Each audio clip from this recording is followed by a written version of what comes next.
اعوذ باللہ من الشیطان الرجیم، بسم اللہ الرحمن الرحیم۔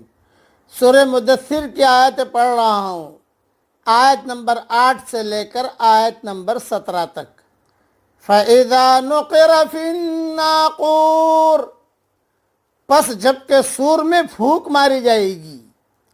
فَذَلِكَ يَوْمَئِذٍ يَوْمٌ عَسِيرٌ، تو وہ دن بڑا سخت دن ہوگا۔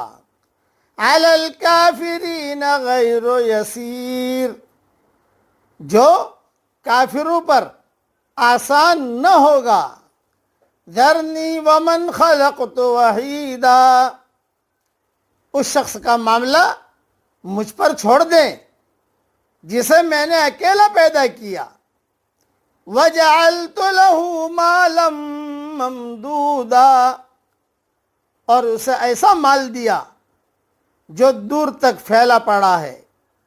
وَبَنِينَ شُهُودًا، اور بیٹے دیے جو سامنے موجود رہتے ہیں۔ وَمَهَّدتُّ لَهُ تَمْهِيدًا، اور میں نے اسے بہت کچھ کشادگی دے رکھی ہے۔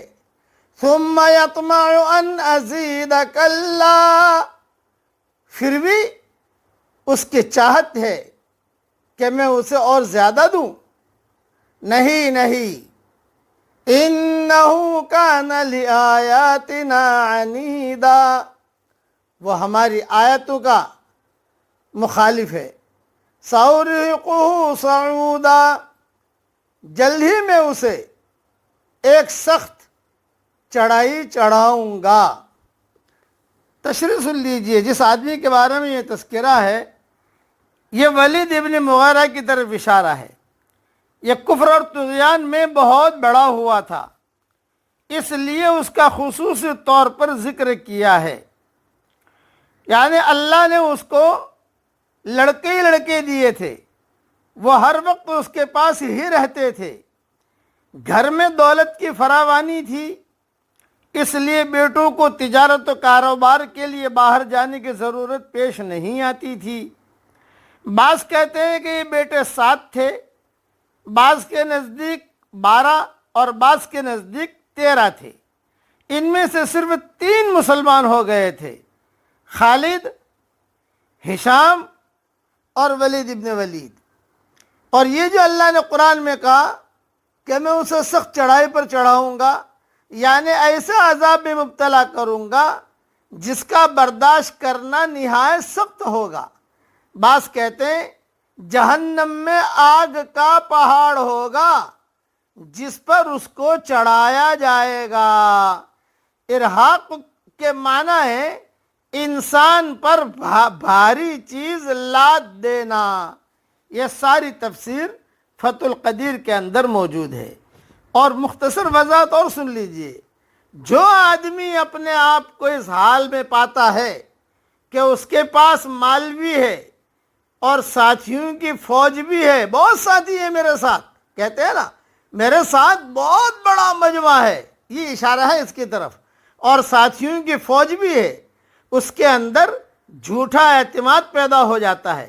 وہ سمجھنے لگتا ہے کہ موجودہ دنیا میں جس طرح میرے احوال درست ہیں اسی طرح وہ آخرت میں بھی درست رہیں گے، مگر قیامت کے آتے ہی ساری صورتحال بدل جائے گی۔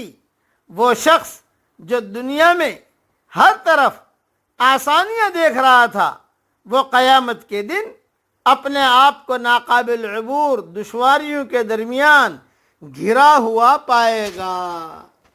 اللہ تعالی ہم سب کی قیامت کی سختیوں سے پوری پوری حفاظت فرمائے۔ آدمیوں کا اعتماد 2 باتوں پر ہوتا ہے، ایک تو کوانٹٹی پر کہ میرے پاس کوانٹٹی بہت ہے، میرے پاس مال بھی بہت ہے، میرے ساتھی بھی بہت ہیں، میں ایک اشارہ کروں گا تو یہ ہو جائے گا، میں ایک اشارہ کروں گا تو یہ ہو جائے گا۔ اللہ نے اس کی نفی کی، یہ کہ ایسا نہیں ہوتا۔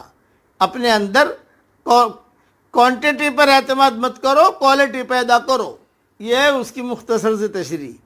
کوانٹٹی پر اعتماد مت کیجئے، کوالٹی پر اعتماد کیجئے کہ اللہ کے یہاں کوانٹٹی نہیں دیکھی جاتی، اللہ کے یہاں کوالٹی دیکھی جاتی ہے۔ اس لیے ایکم احسن عملا کہا ہے، ایکم اکثر عملا نہیں کہا، تم میں کون اچھا کام کرتا ہے، کون زیادہ کام کرتا ہے، یہ نہیں کہا گیا۔ اس لیے اچھا سے اچھا عمل اللہ کے سامنے پیش کریں۔